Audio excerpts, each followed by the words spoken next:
ওসিডিতে এই প্রশ্নটা প্রায় আমাদেরকে ফেস করতে হয় যে ডক্টর আমাকে কি সারা জীবন ওষুধ খেয়ে যেতে হবে এবং ওসিডি কি আমার সেরে যাবে নাকি এটা আমি নিয়ন্ত্রণ করতে পারবো, সেক্ষেত্রে মানে আপনি কি উত্তর দেন মানে পেশেন্টদেরকে আশ্বস্ত করার জন্য?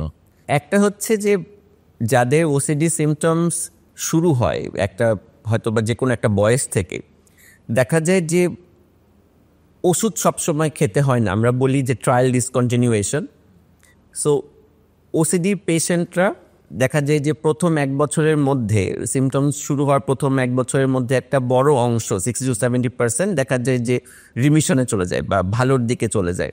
কিছু পেশেন্ট একটু তো রেজিস্ট্যান্স ডেভেলপ করে due to factors, environmental factors, family factors, financial factors, stress management factors.